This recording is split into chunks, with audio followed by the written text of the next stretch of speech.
the sweeter her voice becomes. A former member of the Matrodymes, very experienced female entertainer, Calypso Queen of the World on 5 occasions. This evening, her 2 selections, the first one, Equal Rights. Ladies and gentlemen, let me hear it one more time for singing Francine, Equal Rights. Thank you.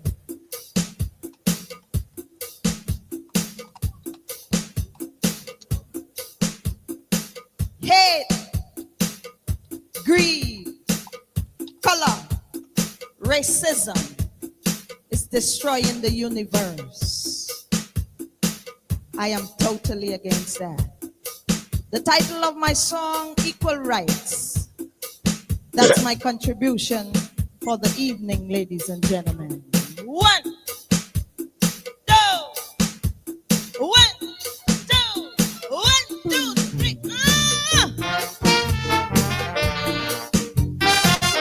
Equal rights.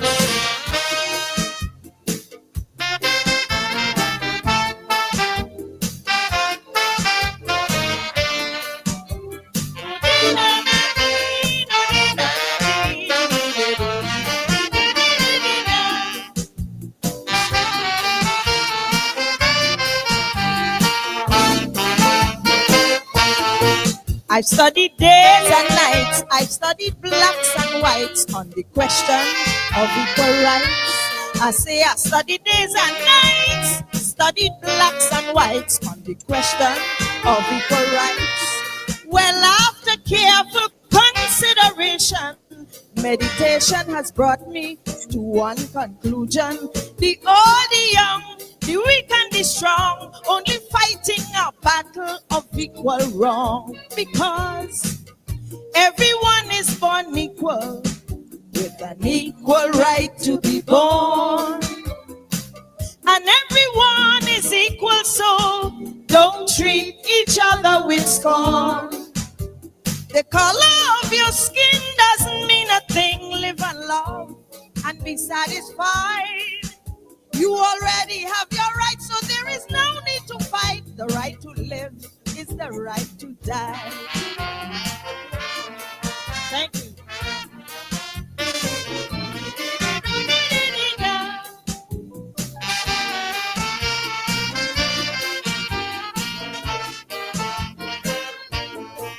It is a simple case that we cannot be faced. We all belong to the human race.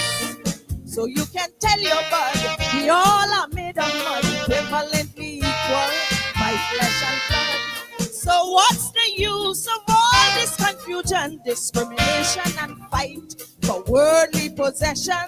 The rich, the poor, the weak and the small are equal in size when the master call. That's right. Everyone is born equal, with an equal right to be born. And everyone is equal, so don't treat your brother with scorn. We have the same earth to live, the same life to give, and yet we will not unite. We ought to be ashamed to play a dirty game and then talking about equal rights.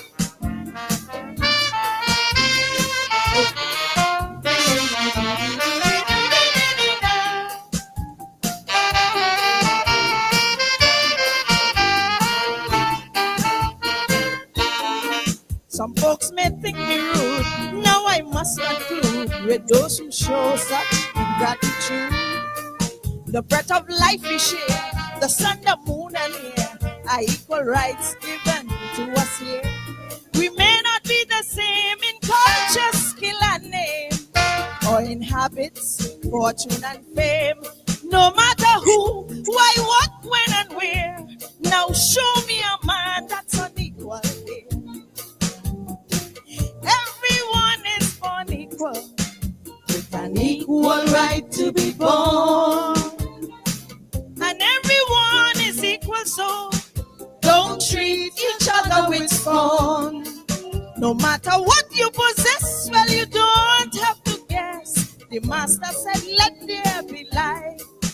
Someday you will agree. Just take time and see. Everyone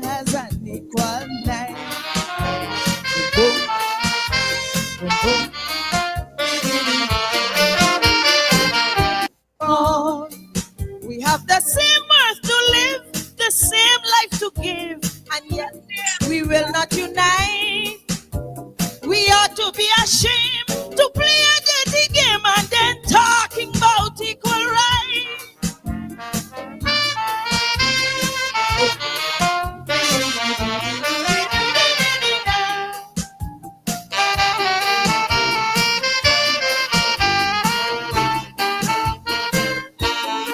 Some folks may think me rude.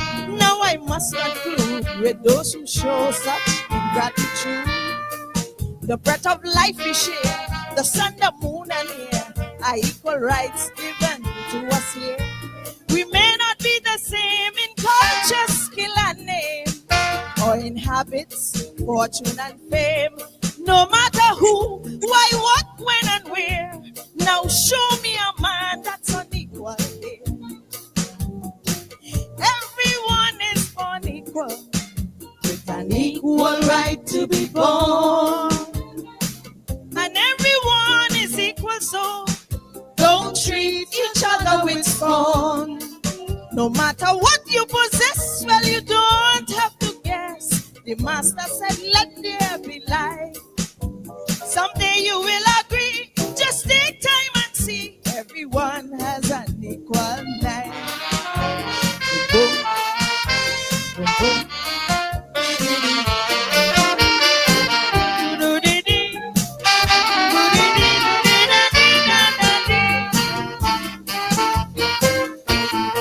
Now there are foolish men who know but still pretend the laws of nature try to amend. No matter what you feel, the truth you can't conceal, and for sure, what is real is real. We may not be the same in culture, skill, and name, or in habits, fortune, and fame. No matter who, why, what, when, and where, just show me one man that is equal here. Everyone is born equal, with an equal right to be born. And everyone is equal, so don't treat your sister with scorn. We may differ in looks, in language, in shape, in ways, or even in height. But please don't forget, in life or in death, everyone has an equal life.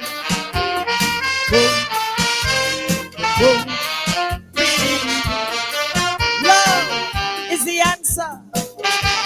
Love is the only answer. Thank you, ladies and gentlemen. Francine Edwards, singing Francine originally from Barbados, became a Trinidadian. So many of the Trinidadian Calypsonians were born outside of Trinidad. The master himself, Mighty Sparrow, born in Grenada, singing Francine, equal rights, arguably the sweetest voice ever to grace a stage in the Caribbean. That can be debated, but seriously, sweet voice, singing Francine Edwards, equal rights.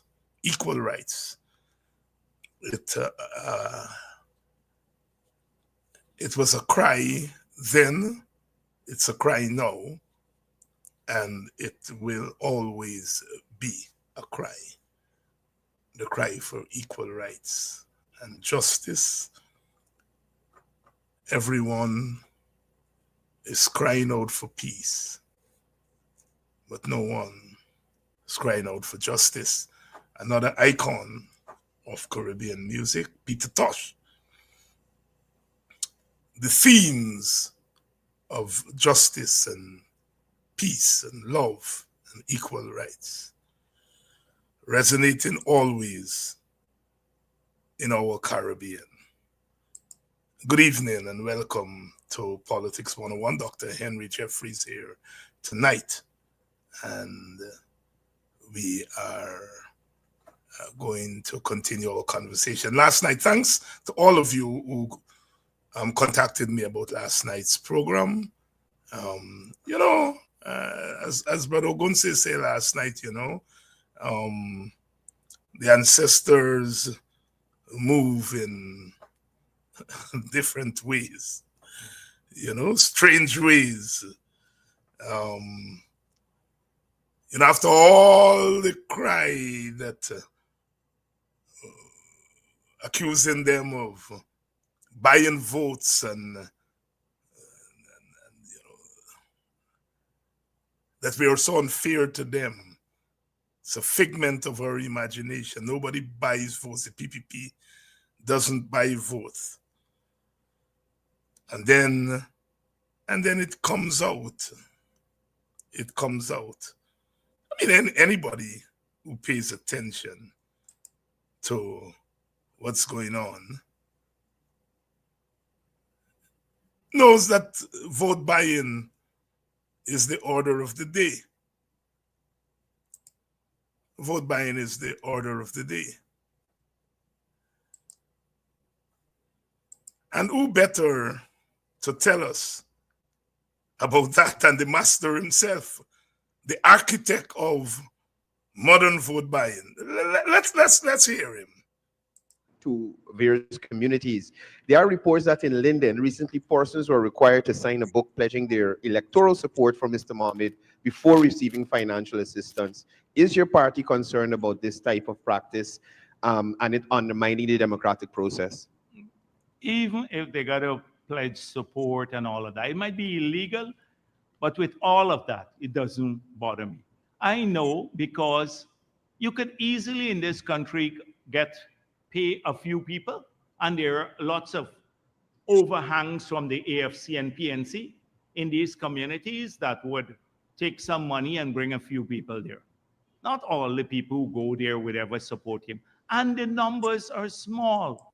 The other big people they're associating with. That may be where the biggest threat comes from. But I don't know, he has a duty to do to the public. It's sympathy they're looking for, as though he poses a threat to the People's Progressive Party. We have fought off people who are smarter and more well-resourced than he has been. Smarter by a million miles. Yes, go on. What was it? I forgot about that one. Yeah, Dr. Jaja was asking if your parties are concerned about reports of what appears to be support buying by Azzuddin Mohammed during a visit to various communities. There are reports that in Linden, recently persons were required to sign a book pledging their electoral support for Mr. Mohammed before receiving financial assistance. Is your party concerned about this type of practice and it undermining the democratic process? Even if they got to pledge support and all of that, it might be illegal, but with all of that, it doesn't bother me. I know because you could easily in this country pay a few people, and there are lots of overhangs from the AFC and PNC in these communities that would take some money and bring a few people there. Not all the people who go there would ever support him. And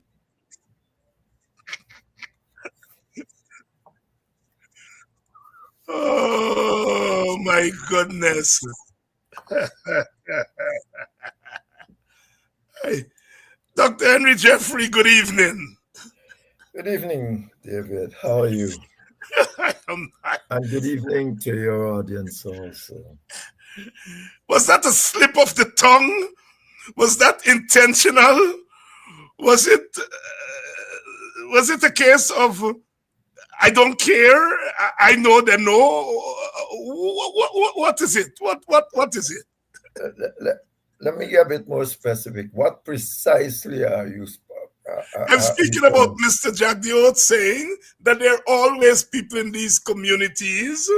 You go and you give them some money, overhangs, he called them, from the AFC and the PNC, and they're going to bring people for you. But that's not slip of tongue. That's the reality. That's true. He knows very well. But as he said too, rightly, that it doesn't work. Normally it would not work.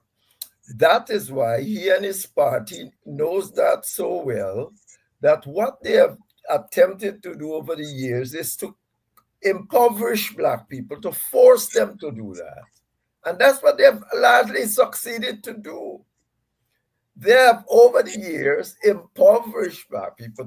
Mohammed and so on, I myself, I don't pay much attention to him. He wouldn't take 2 PPP votes. He might take more votes from the PNC than the PPP. So that is where God look out. Though Mr. Jack was saying that, for all you know, he's a PPP plant. Because as he rightly said, he wouldn't get a couple votes from the PPP. He's got none to get from the PPP. He's likely to get more from the PNC, so it's likely to help the PPP, no matter what the General Secretary is saying there. But his analysis of the situation is correct. And he knows that. And the result is they have kept Black people relatively impoverished. I've said that for a long time. The result is that now that we are at this state, they are trying to do things running around, giving them this and that. It's still buying votes, and it's buying votes with the public fund. So he's not much different from Mohammed, but perhaps Mohammed don't have the public funds to buy votes either in any sensible way. You remember there was a Linden who took a photograph to show the PPP that he voted for them. Yes. You remember? Yes. The football man. One of them. I mean, so let's not. As I said, people have been buying votes and doing all manner of things. The PPP has gone far than Mohammed trying to buy votes. So they recognize it's Ghana's, the reality is you have ethnic voting. And the PPP knows quite well it's difficult to have Black people to vote for them if they treat them equitably. So they decided for a long time not to treat them equitably. And therefore, as they get poor, now you can run around to their community, get them a couple of dollars to clean some trench, and most of them might say, look. And the people they are giving this money to us, as he rightly said, they are, what's he called them? I couldn't even remember them. But marginal. Overhangers. Right? You mean marginal people. And therefore, they are taking the money and then might well believe that the PPP did that for them. But the PPP has taken the very money from the parents and giving it to them now. Keep the public servants and these people relatively poor, taking the same resources that's supposed to go to their parents, giving it to them to clean some drains and hope that they would vote for them. And you will always have people running around, one and two of the what we'll call the more opportunistic people just looking out for themselves, go run around and say this, and be with the PPP and try to mobilize those people. The job has always been to try to let your supporters understand that the basic problem here is not politics as such. The PPP is an ethnic party. It is run by Indians, and it's been giving Indians more than it's giving Black people by far. Jeffrey says so. I wrote an article the other day. 75% of the contracts given away in 2022 was given to Indians. Was given to Indians. Yes. Go ahead. Continue. Yeah. So, I mean, it's just, it was given to them. Now, when you are giving Black people 10% of the contract, then when you come to the public service, what happens? The public sector spending in wages for public servants was about 6%. They moved it to 3%. They did that. There is not an ask story. They take away half the wages and salary out of the ground and put it in capital. And who does the capital works? Who? Indians. So they're impoverishing you. That's why you can't get any proper collective bargaining. Not under the PVP, not in the public sector. It might go in Gaisuko and so on, not in the public sector. You can't have it because collective bargaining means that we have got to sit there and see the books. Remember, Jagan said, give them the books. And they want you to see the books because then they're going to have to lot explaining to do so. What happened? Like what happened to the teachers? Suddenly, mysteriously, the court give the teachers a break. The next thing you know, the teachers represented themselves throw away the break. They said it, people saying they were bribed. I don't know, but whatsoever, they might be bribed, they must be stupid, but they did it. They did it. They did it. And yeah, and let me quote from your article here, because you are quoting from the National Procurement and Tender Administration website in 2022. 56.9% of the contracts were awarded to businesses owned and operated by Guyanese of Indian descent. 72.8% of the total dollar value of awards went to businesses owned and operated by Guyanese of Indian descent. 10% of contracts awarded to businesses owned or operated by Guyanese of African descent, and 7.1% of the total dollar value of awards went to businesses owned by Guyanese of African descent. And this is not, these are not figures that you're pulling from your hat. They're in the government. It's not even wrote it. It's people who do some little research. The people can deny this anytime by doing its own research. How many times have I not sit down and said, these are numbers that people are doing their little research on this side and are coming up with. Now, you got enough resource to do an ethnic analysis of what is going on in Guyana. But you don't do that. You cannot get the census, much as to do any ethnic analysis with. But to tell you, it's not me.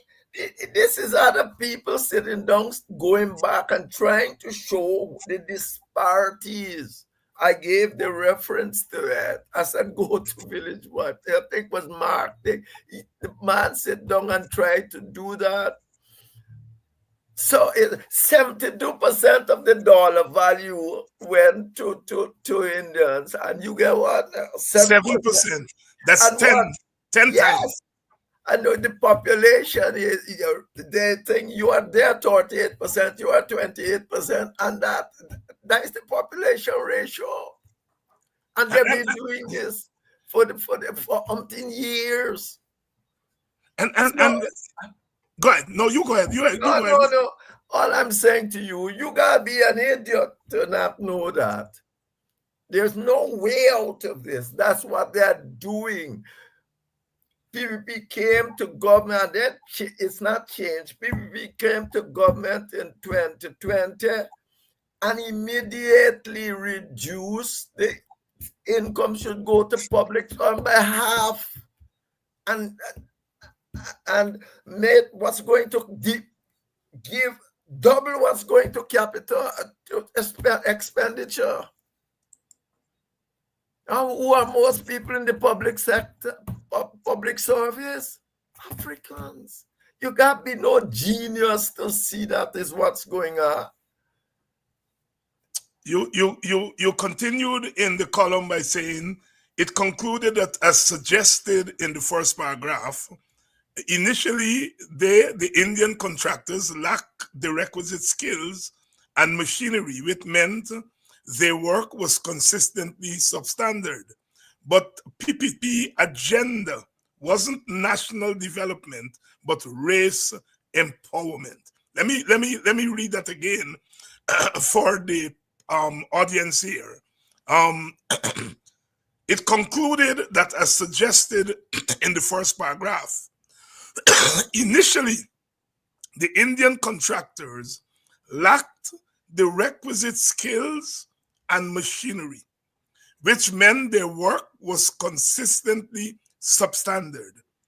But the PPP agenda was not national development, but race empowerment. Dr. Jeffrey, although the Indian contractors, they now, I suppose, have more skills, they have more machinery, we still see substandard work. Jack Dew himself complains about the substandard work. But the point you are making is that the government is less concerned about substandard work, because if you were interested in national development, then you would be concerned about substandard work and do something drastic about it, give the contracts to people with the skills, etc. But as you said, they are interested in race empowerment. Go ahead. David, Expand. remember I introduced the first paragraph by saying that Dr. Jagan asked me when we just came to government. He normally pass things by me, thing. And he asked me, and he says he wants to divvy up, he wants to break up some of the large contracts because Guyanese contractors cannot get the jobs for this contract. I said to him, well, there will be cost and quality problems here, because it's one thing to have a quality man doing a length of thing and then break it up for a whole lot of small men to do it. You can say you'll have some consultants who will see that they are doing the right thing, but we know very well it is not, consultants can't be on the gong every day to see what's going on, and it's and to have consistent quality, you have to have people with a perception of consistent quality. If you bring a man that think he can throw 2 bags of cement where he should throw 5 and the thing will look the same, he might take a chance. But you have to do that. You bring a company that, for instance, don't have a reputation to mind. If, for instance, you had given it to one of these fancy companies that are international reputation, they don't want to see the fence break up on them in a half day because it's international, they'll be destroyed. But if you give it to somebody in Ghana, so my concern was that kind of quality control. If you can put in place arrangement to deal with that kind of control and what it would cost to do so. If you can do those things, there's no problem in terms of trying to help. Jagan was a nationalist. That's why down in the article I said this conclusion that, remember I said it did so, the articles did that because I didn't write it. I'm saying that conclusion don't apply to Jagan himself. But if you fast forward to what has happened, that's precisely what has happened. That's precisely what has happened. And therefore, if now they're talking about, and as you were talking about democracy and equality, if you were interested in national development, you weren't going to be looking at the quality of the work. You will be looking also at who getting the work. If you live in a country that the Black people and Indian people are nearly equal or whatsoever, you would have to say, well, these people got to get something. You just don't leave it years down the road and look what the result is. And when you come to government in 2022, you did just the same. 2020, you do the same thing again. You did the same thing again without doing anything to rectify the situations above. I mean, you gotta be a mad person to think that the PPP interested in anything else than keeping themselves into office and maintaining dominance in the political process. So you're saying here, Jagan wanted affirmative action, and you used that term in the article for Guyanese contractors. That's right. That's where it started. Yes. But it evolved into affirmative action really for Indian contractors. Yes. Yes, it happened after Janet Jackson was thrown out of office with riots and things. Now. And the PPP come to realize that this thing is not as simple. I come to realize, most of us come to realize, this thing is not as simple as we thought. Guyana is a different kind of a country. It's not Barbados. It's not a Jamaica. All of them is 190% African and so on. But it's a bi-communal society and it's difficult to do this. All this vote buying the PPP is doing and all this sort of trying to force people into the ranks. Indeed, I have articles by them and their supporters saying, oh, you are free to join the PPP. What does that mean? So I got joined the PPP to get my human rights? That's what you're telling me. It's not, it is against all the international convention and everything. If I want to vote for Africa, there's nothing wrong with voting for race. The situation then has to be, the governance structure has to be constructed to make sure that I'm not or you are not disadvantaged. It's not for you to tell me, oh, you got to, I vote for you to get a job, to get a contract, and I am going to do it. I must be a real, well, that guy even call it mendicant. The truth is that is not what should be happening. And there are points at time when you got to fight for it. You just can't say, you are determining how I vote. That's the essence of human existence. My vote determines who rules me.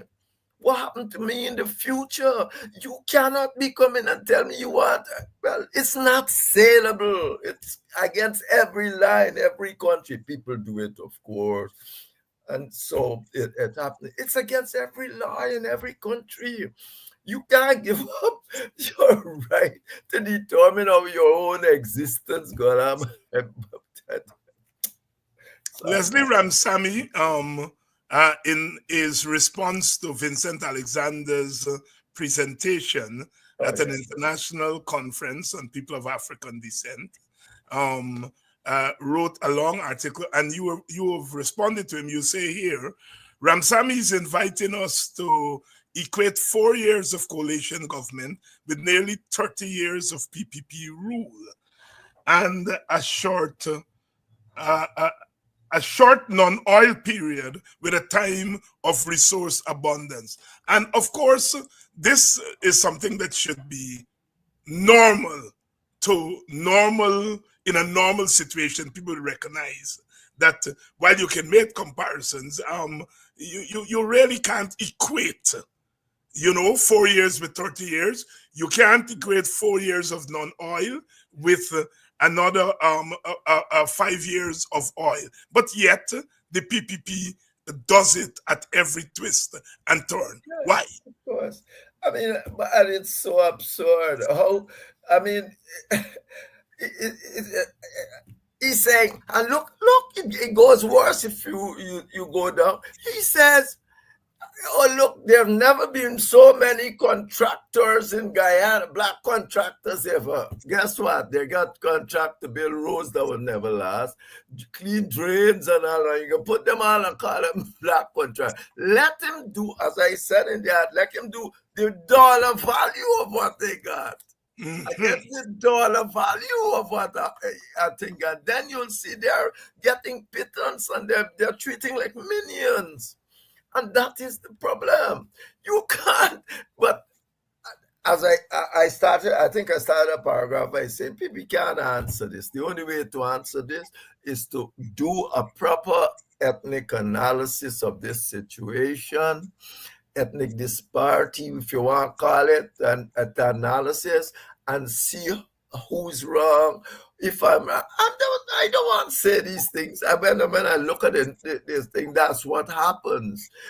See who's wrong, how it can be rectified, just like how Jackman could have seen how it could rectify. You have to rectify it. You can't keep going on and doing the same thing the minute you get to government in 2020, and that's the orphan alley period. But then again, we know that doesn't matter who rules. The party rules. It's simple as that. It's democratic centralism. This caught my eye, the very last paragraph. Following the 1999 resignation of President Janet Jagan and the 2001 vitiation of our presidency, the PPP came to understand that it would not be able to democratically win sufficient African support to continue its ethnic dominance. Many observers have been suggesting that it is possible to protect ethnic interests by liberal democratic means, but personal and collective interests in the PPP have merged, and it is most unlikely that the personal autocratic power facilitated by malignant arrangements such as democratic centralism can be sustainable. Let's take the first part of that paragraph. Following the 1999 resignation of President Janet Jagan, and the vitiation of our presidency, the PPP came to understand that it would not be able to democratically win sufficient African support to continue its economic dominance. You, of course, did not read this in a book. No. I mean, I have written a whole book on it, as a matter. Exactly. But, the PPP then came to the conclusion that it had to do other things to get Black people vote. It had to, remember at one time, the PPP had a small overall majority, about 53%. Yes. All right, so 3% running. But that dissipated because nobody wants to live in a country. People don't want to live in a country consistent turmoil. So people leaving, every time you got opportunity, you go on your way. So by 2000, after the problems that led to the election being vitiated and all of that, and the PPP still wanted to stay on to power, Carter himself said it. You remember Jimmy Carter left in 2004 and said they don't want to change the system. I gone. There's more or less this system, the winner takes all system cannot run. God, I gone. It's not. I didn't say it. They are going to do, and from then on, all sort of election manipulation started. As I said also, the last election, the PPP win was 2006. And that was a bad year for the PNC with Corbyn and the WPA and all of you all quarreling about who must be leader of the PNC. But the point is, that is about the last time they won an election overall. In 2011, they were saved by the plurality system. That they got a minority, but the plurality said you can get 20% of the vote if you get the highest number of votes and become president of Guyana. If you get enough party, you must get 10% and become president of Guyana. And 2015 they lost, and we see what happened in 2020. Essentially, the system cannot, unless they force people into their ranks. And that's what they are trying to do. All of this is simply that. That's what they're trying to do. One of the issues that you were involved with, and in today's today's Kaito News, there is a report on statements that Ralph Ramkaran made on a program last week. Basically, he said on that program, I watched the program, he said the present leadership of the PPP just changed the PPP's mind on power sharing, just ditched it. And I don't know if you read the report in today's I did. Kaito News. Yes, I did. Of course, it's not new because you have said it also, and thing.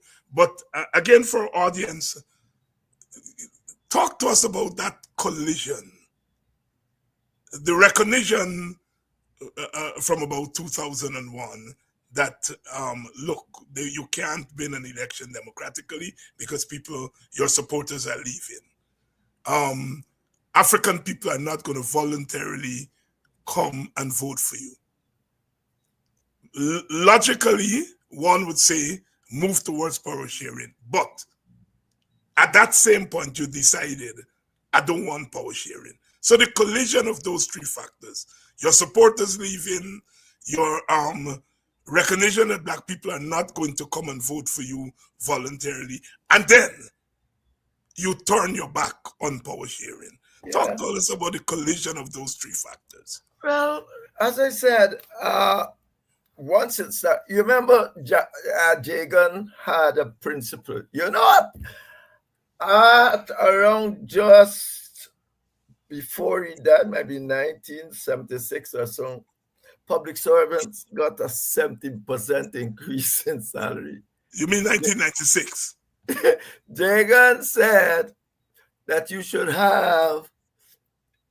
cover inflation. That was Jagan's principle to deal with public service fee. You can ask anybody in the public.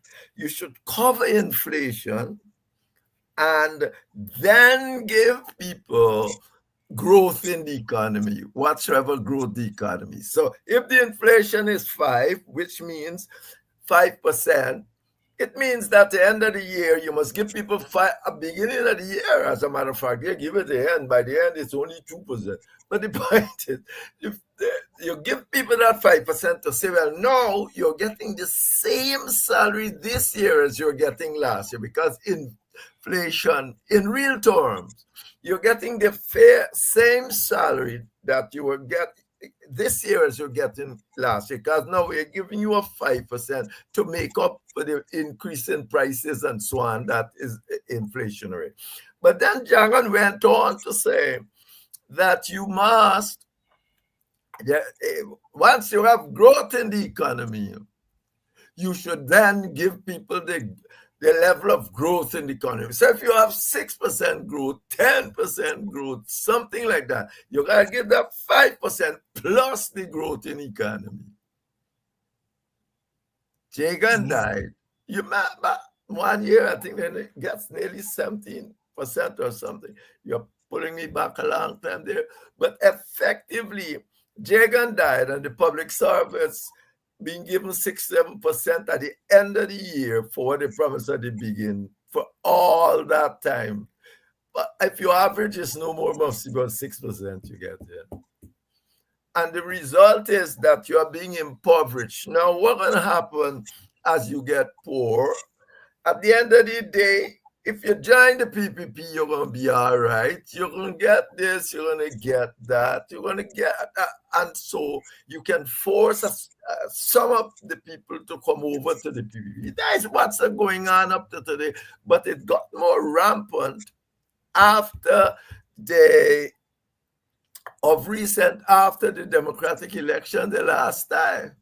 Because the minute, even after Donald Trump set up the arrangement, the study that showed, that ended up saying that what Carter was saying was correct. You have to have that kind of arrangement. Like Suriname, you can't have a win-take-all system or it would not work. And then after Trump lost, Biden came into office and immediately called upon the government to do it. Of course, Carter left since 2004 now and said, I ain't able with this lot. They don't really want Guyana to them. They don't want. When Carter left, that's what he was saying. These people only want to hold on to power. They're not interested in Guyana. They're not interested in Guyana. And he cited Yes. Jack Dio. He cited Jack Dio. Yes. He said his party wouldn't allow him. Won't allow him, yes. Right, yes. and that was Janet Jagan. We know that was it. Right. And whether or not Jack Dio told him that or I don't know. But he said his party wouldn't allow him to do this. So I go on. And of course, your initiative in trying to bring the PPP and the PNC on the question of power sharing also fell through, and you said you gone too. No, no, my initiative was a little more limited. I mean, because the PNC got out of Parliament and all of that. But I thought if the minute we can make agreement and so on and come, and I am certain if you tell me that Jack Joe was against what we were doing, I'll doubt you. I'll say that wasn't it. It's when it finished, the problem start. Yeah. Because when it's finished, the problem starts. It's not. We stayed there nearly till 2 o'clock in the morning, coming to the final agreement. Past 2 o'clock, but till 3. And come to final agreements. And then when the whole thing got thrown out, nobody. So there you go. Dr. Jeffrey, before we go on to the next column, there are a couple of things I want you started off commenting on the Mohammed thing, and it was really picking up from where I ended last night. Okay. It's been an issue that people have been tiptoeing around. The opposition leaders have been tiptoeing around the issue, and we've been under a lot of pressure to speak to it. And last night I began to speak to it. Leslin is making the point here, Mohammed in the race will hurt the opposition 10 times more than the PPP. And you touched on it at the beginning of the program when half of the audience wasn't here. And so I'm asking you to repeat yourself on this Mohammed phenomenon. The Mohammed phenomenon. Mohammed would not got any significant number of votes from the PPP. Jack, you know that. He said it during the teachers' strike. He said when they strike, you can't say, they are striking. He said, when time comes, they're going to come and vote for us. And it has been like that. Mohammed will not shift the PPP votes in any significant numbers. Now he's more likely to shift African votes. In what number depends on how you play your cards. The result is that you have got to watch that, because it doesn't matter how the PPP knocking Mohammed and so on. The next thing you know, they're in cahoots. Because PPP know what I'm telling you is truth. And therefore, they want every single person who can personally pull off some African votes to go up front. They don't mind knowing all the nice bark making there about Mohammed don't follow him, because he wouldn't hurt them in any case. He ain't getting no Indian votes of significance. He gonna take marginal, maybe marginal, but he can get significant votes from you. So you have got to watch that in that way. Don't get carried away with Mohammed and the PPP. Do not get carried away with that. Of course, 2 days ago, Mohammed went to Lima Sands or Lima Sands, depending on how you pronounce it. And the people are talking about the water being dirty. And you opened the Chronicle this morning. GWI went to Lima Sands and working on water. And you made the point at the beginning of the program. All of this may well be a setup. Yeah. It has happened almost every election. You set up all these little parties to go run thing and do all sorts of things. So don't worry. Don't get carried away with that. Mohammed, if you want him to take votes from anybody, it's the people. Let him go in the PVP area and get votes from the PVP. Let him do that.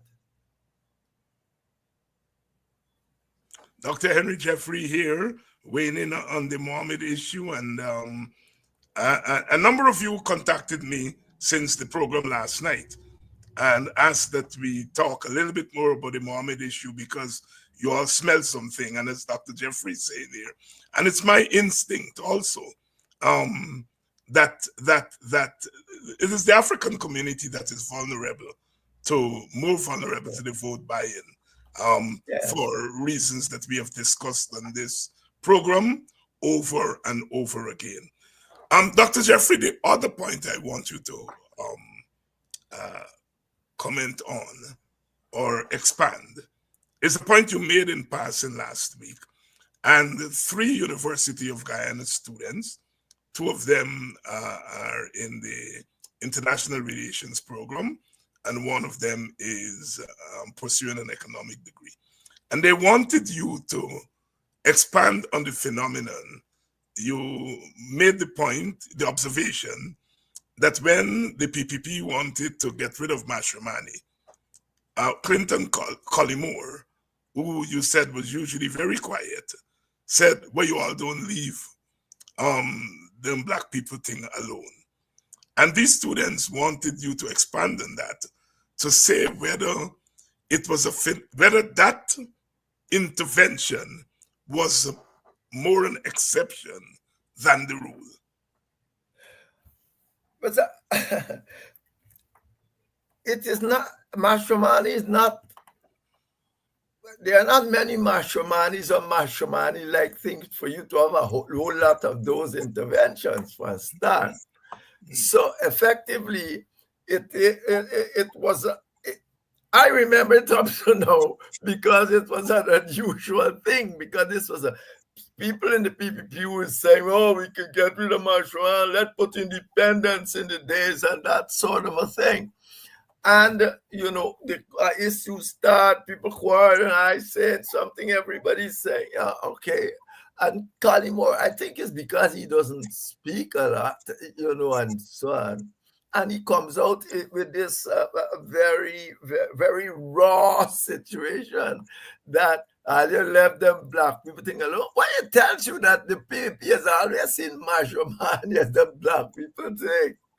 And he came out with it, and he says, "Bye." Left the thing. He said, after this, I left the thing alone. Right? We can have celebration at Independence time too, if you wish, but leave it alone. And that is, it was just left alone. I can't tell people. There's always people that will come and try to intervene and try to intervene sensibly and, in a non-kind of ethnic term. But remember, Mashramani was a big thing. If you had said, let me ban Mashramani, or said, don't have it, would have been a big thing. And therefore, that's why I remembered it like that. So if you all are listening, I know you all are listening. There's 3 students from the University of Guyana. You have your answer there. I found it intriguing too, just as you did. And to all the young people who are on this program, and sometimes we are unfair to you all because we figure that young people are off doing something and not paying attention to these programs. And like I said, over time, I've learned that there are more young people watching this program than I imagine. And there are more Indian Guyanese watching this program. I've always been intrigued by the figures because you get these statistics. And I would get New Amsterdam.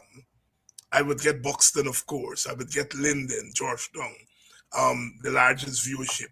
And I always saw the Monrepo viewership and the Vredenhoop viewership around that area.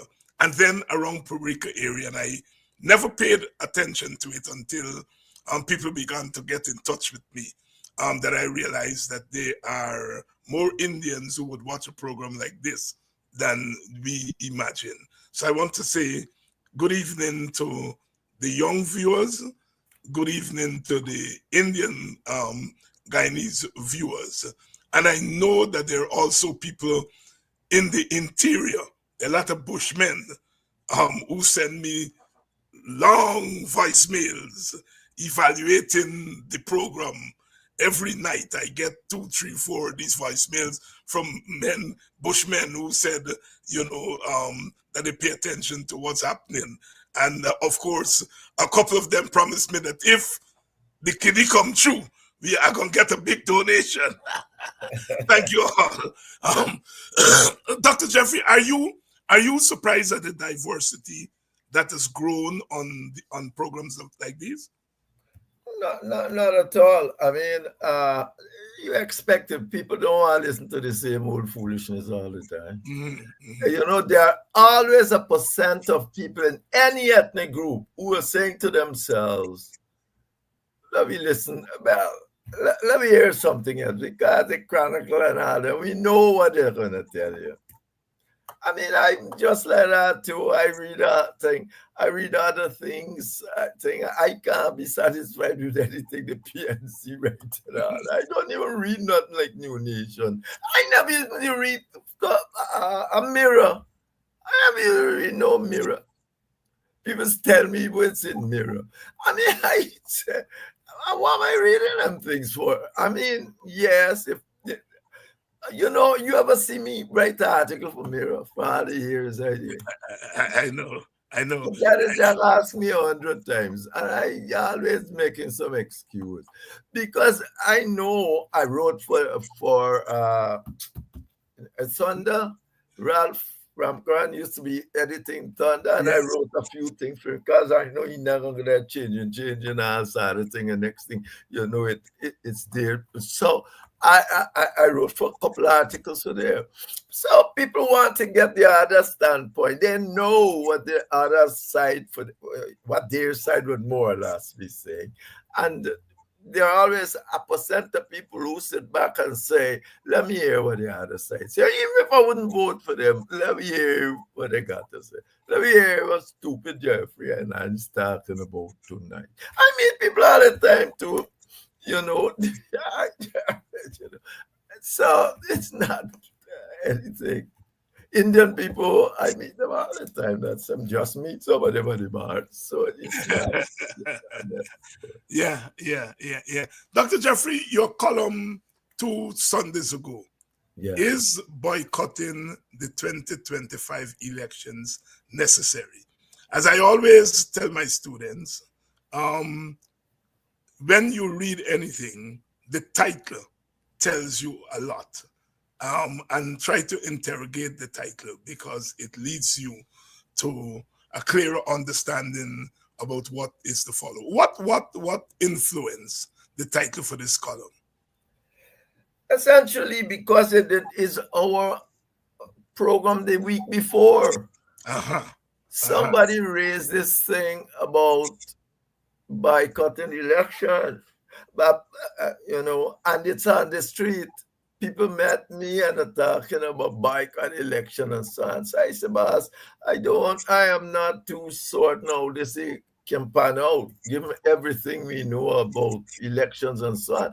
And I do a little bit of reading up. And therefore, I'm saying, if you definitely require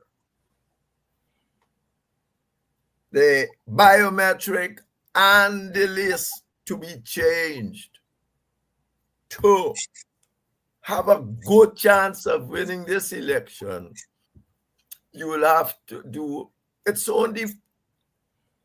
you will have to have some kind of protest, street protest. The report said. You remember you had a report, 117 boycotts the people study, and that's their conclusion. Their conclusion, it's only 4% was successful. It's there in the study. You can go and check it. And they're saying, and those who are dependent upon your capacity to have street protests. Now, I know the business sector, you don't like hear about street protests and all that. But the truth is that if you want to get, that is what 171 studies show, that you have to do some kind of protest like that. I've always argued that there are 200 ways, and it's on the net, that of protesting. Chetty Jaga never been on the streets a lot. So you got to be determined, because just saying you want this thing, if it's so important, it's not going to get you it. The question is how you going to get it. They say street protest, and then you got to have street protests or the equivalent if you have a chance of getting through. That's it. So That's I it. mean, that's what I was saying there. I mean, it's not. And the Well, other point, politicians- you observe from that study is that the boycott would lead to reform. Yes. And my mind goes back to Jamaica. Manley lost power in 1980. He boycotted the next election because the voters list, some of the same things that we were talking about here. And you can trace the improvement of the Jamaican political system to that moment. So he boycotted, and the boycott led to reform to the effect that Manley won the next election. Yes. In 1989, he was back in power. Because he had a lot of people that believed in what he was doing. Yeah. But you see, David, there is a 90% African country. Aye. You ain't gonna get nobody believing what you're doing. You gotta start off from that. So you're in even worse situation. You understand? So effectively, when you boycotting, you got to, when you are boycotting election, you have to have some other backup mechanism to drive the process. So, and that is essentially what the research has shown. Of 171 things. It's not something in Jeffrey make up. Aubrey Norton, over the weekend, was on his party's program, Nation Watch. And he said that if there are no biometrics and a clean voters list, there would be trouble after the elections. He didn't use the word trouble, but he said that there would be hinting. I can't remember the word he used after election. And he said that there may also be problems before the election. What do you read in that little dance there by Aubrey? Yeah, he's obfuscating. Aubrey, it's not me, Sesaba, it's Jeffrey. No, obviously. I mean, he doesn't see much. If he must determine if biometric is very important to him and do what he can as best as he can before the elections. I understand all the constraints to all the street protests and so on and so on. But as I said, you got 200 ways of doing things. You got to do other things to equate to street. When a man says street protest, because countries, those are no doubt facilitated that. But if you don't facilitate it, you gotta get other ways of dealing with it.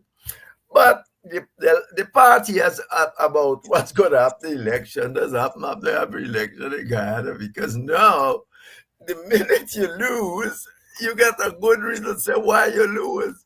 So we're back to square one in terms of any sort of development. The minute you lose the election, you go back to say, well, tell your people, that's this, look. So you're back to square one. But you've already lost. Yeah? But you have already lost. Yes, yes, there is. I'm just going to go slick. That's more or less he said. Because if I lose, trouble gonna come. That's how he said. Yeah. If I lose, you might get trouble. You will get trouble because it's a situation that you always get some trouble. So effectively, that's what he's saying. And you would have thought that the PBP, if they could have won without this shenanigans, won't want trouble after election, Right. they'd allow you biometrics and other things. But it's quite clear that they cannot win without all this electoral shenanigans. So they don't want you to have any biometric, and they control, as the IT said, Transparency International said, TI, they control the state. They have captured the state, and they're doing a Maduro on you. This is essentially what it is. They might talk about Maduro on the border, and all of us must think for the border, but politically, they're being a Maduro. They're doing the control the election commission, doing just what Maduro doing in Venezuela. It's no different. No different. I don't know how much you dealt with the IMF and these international organizations, but the IMF was here the other day and they gave a preliminary report, in a sense, giving the government a kind of clean bill of health as far as the economy is concerned. What should be gleaned from that? No, nothing. The IMF are talking about inflation and how it goes. When the government comes in and it wants to spend all of on infrastructure, he cut the public service wages and they put them on infrastructure. So all that was part of it. It's the IMF I got those numbers from, as you can see. Yes. Right? Yeah, I'm not dealing with the political ramifications of that. Mm-hmm. They're saying, all right, if you want government spending to be X, you determine how you spend it.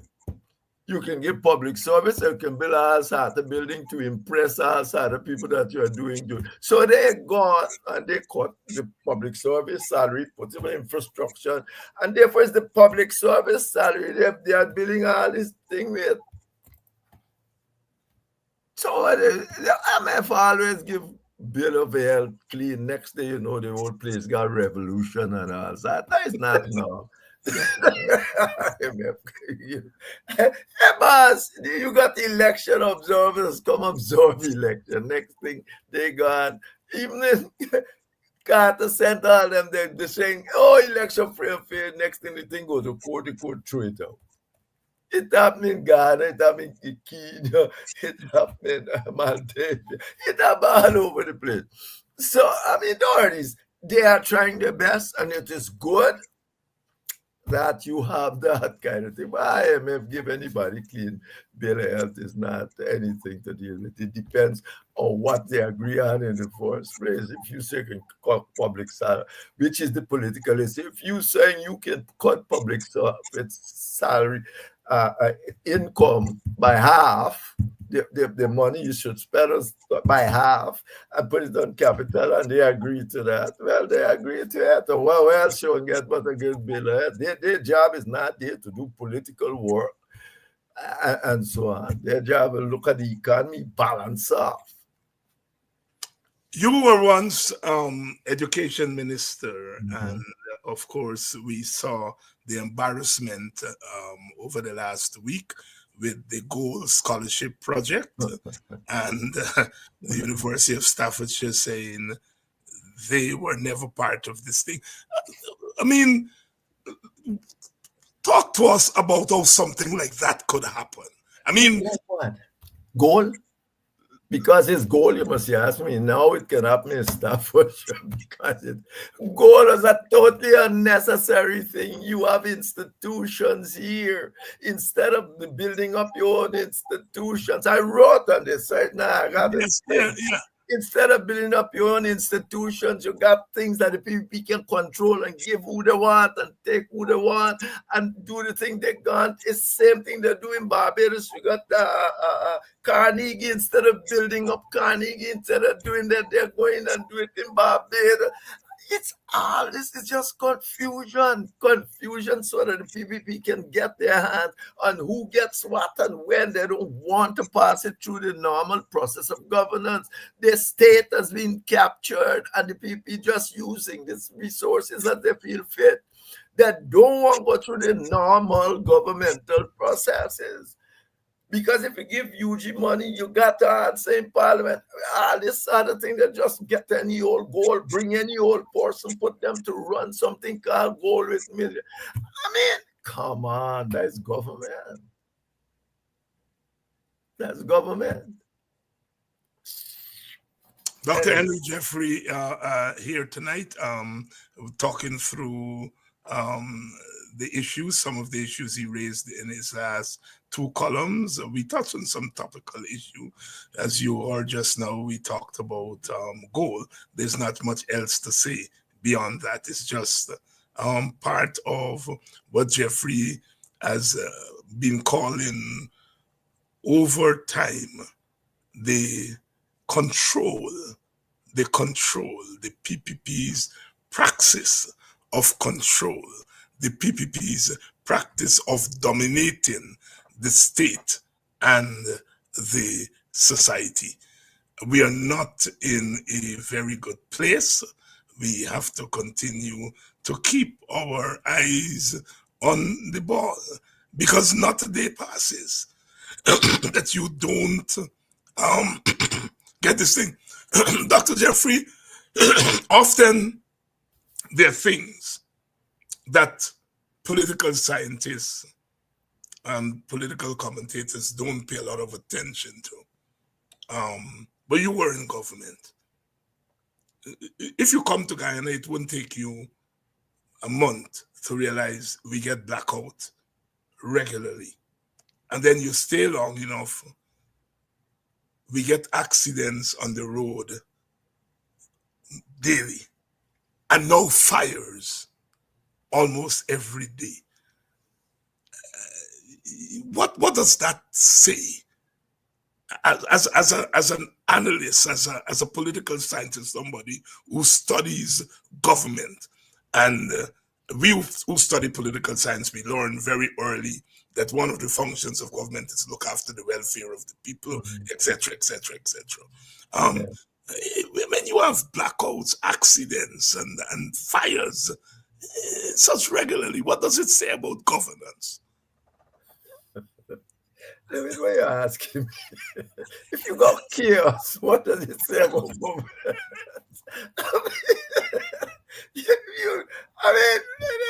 It's the thing is chaotic.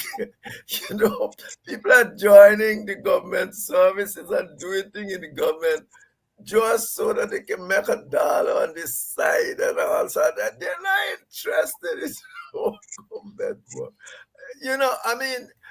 Come on. What else would you say? Where are the people who are supposed to be looking after these things? We are not hearing from them. We heard from some minister coming and now.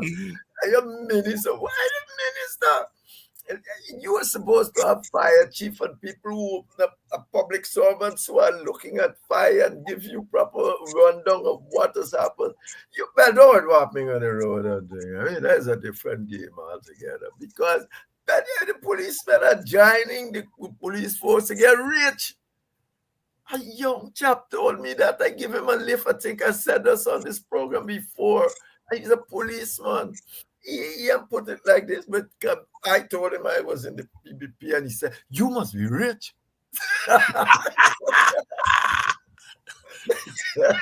Just so. I said, "No, sir. I'm not rich at all." No, that's what he said. And he talks up and thing, and he end up saying, "Well, yes, he gonna get money." And how can you? This has gone past the PPP. It can't be brought back even by the PPP, because these people are coming. You remember there was a time when people wanted to join the customs to make money? Yes. People want to join any government service now to get money, not the customs. And that is what has happened. Even today, Thomas, I can't tell you that. Even today, when you sit down and listen to people, you say, really? And Dr. Henry Jeffrey here, another Tuesday, another discussion on the woes of our country. Oh, are we long for the day that we can talk about the positive things in government. Clearly, there are positive things happening in our society, but not at the level of our politics and our government. But we continue to hope that just as God smiled on us with oil, he will smile on us with some positive, transformative things. Let's Although hope he comes quicker though.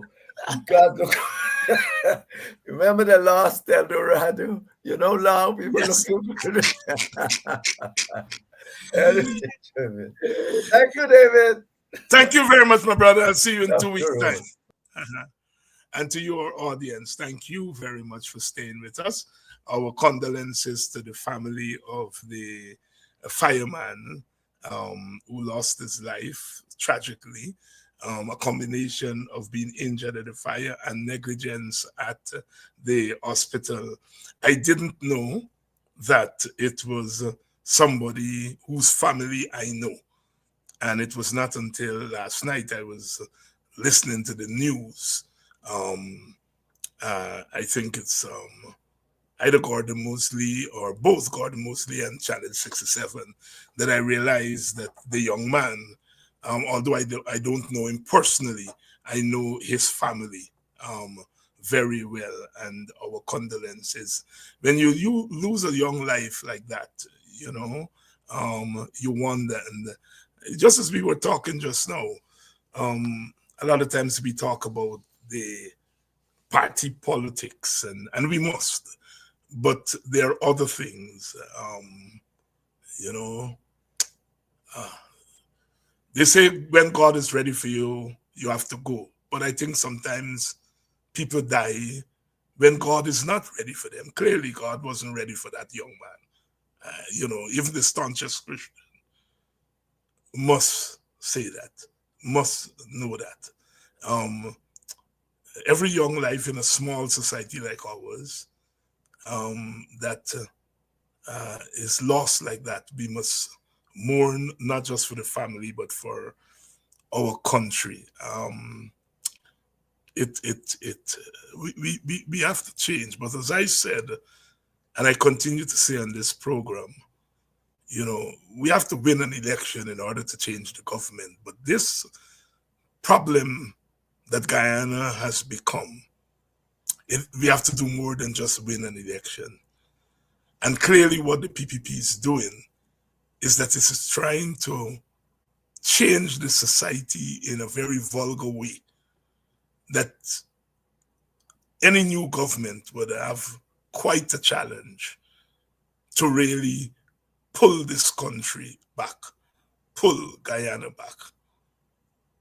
We can't go on losing lives on the road.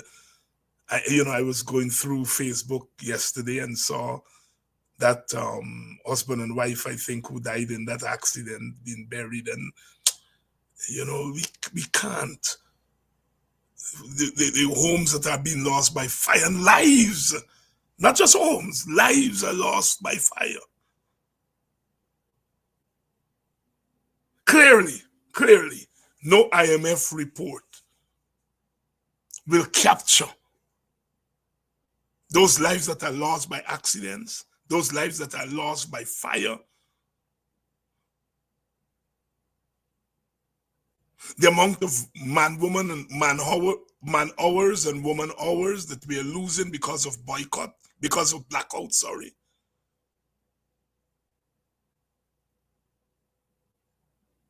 People, food are spoiling. Some of the fires come from this constant blackout.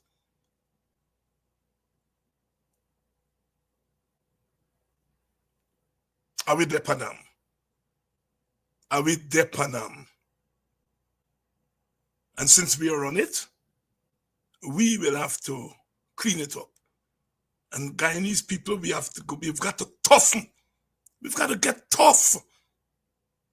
I have always, as you all know, always on this program, and whenever I get a chance to speak on other programs or to speak at public meetings in Guyana, I defend our people.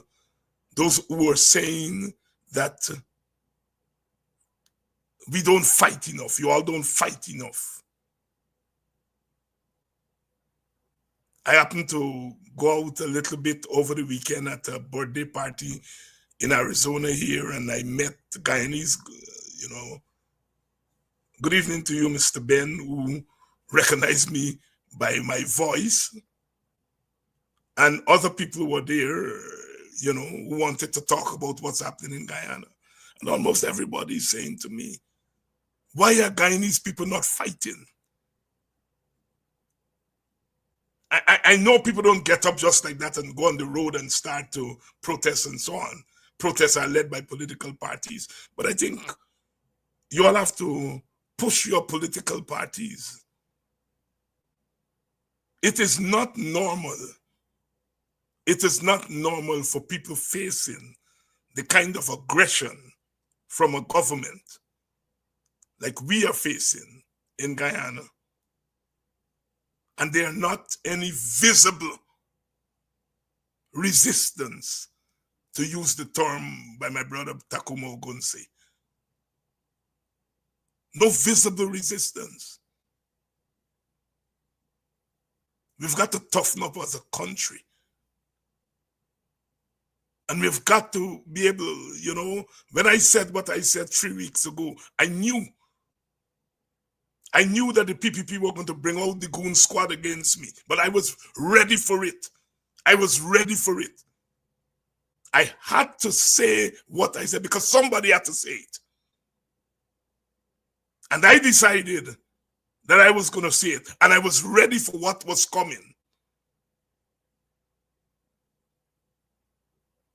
We got to fight back. We got to fight back. And everything they were trying to beat me up on,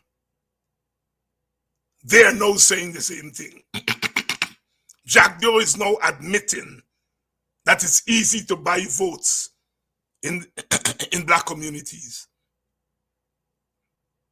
And they were beating me up, attempting to beat me up for saying that.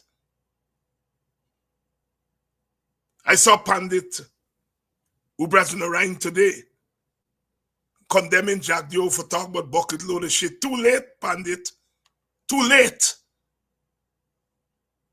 Too late. When I spoke what I spoke, you should have recognized where I was going and stepped back. Pandit today was talking to Indian people. Well, you're not too late with that. Because that's what our Indian comrades in the opposition should be doing, speaking to Indian people. We are talking to black people. And when we are talking to black people, let us talk. I smiled today that I watched brother Ubraj talking to Indian people as I was talking to African people. And when I was talking to African people, he came out and condemned me. I did not condemn him. I embraced him because I said, there's a man that lie down on the road for black people. Incidentally, that charge was thrown out today because they charged him and they charged Sherrod Duncan for obstruction, and the court threw out that today. I think they were represented by young Darren Wade. So I saw Pandit today talking to Indian people and asking them to stop behaving in opportunistic ways. Pandit, that's what I was doing. And you condemn me for it. Our Indian comrades on this side, on this political side of the political divide, must speak to Indian people. You are in a better position to do it. And when we are speaking to black people, leave us alone.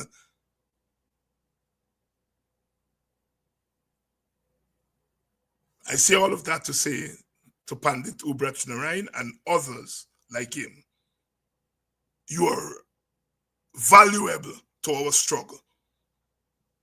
You are valuable to our struggle.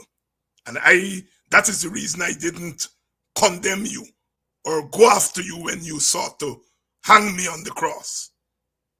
Because I know that you're going to try to hang me, but the cross will fall down before you hang me on it. Because I'm doing God's work. But here you are, 2 weeks later, 3 weeks later, doing the exact thing that I was doing. It's better late than never. I love you, Pandit Narayan. And I love all our Indian comrades who are standing with us. This problem is more than an African problem. Africans have to lead the struggle to turn back the wrongs because they are the recipients of most of the wrongs. But this is a problem for all Guyanese of all races. It would have been nice if all of us could speak to all communities at the same time, but that is not the Guyana we live in.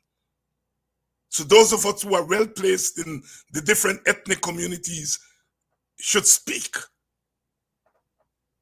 to our communities and to warn them of the road to come if we don't clean up our country. And that's what we are in the business of doing, cleaning up this country from the filth, the mess. That you could cuss me for cussing on a Wednesday, and the Thursday he can and cuss. And he feels that he can get away with it because there are enough black people that he can parade in the newspapers to say that Dr. Hines is vulgar. That's the only way.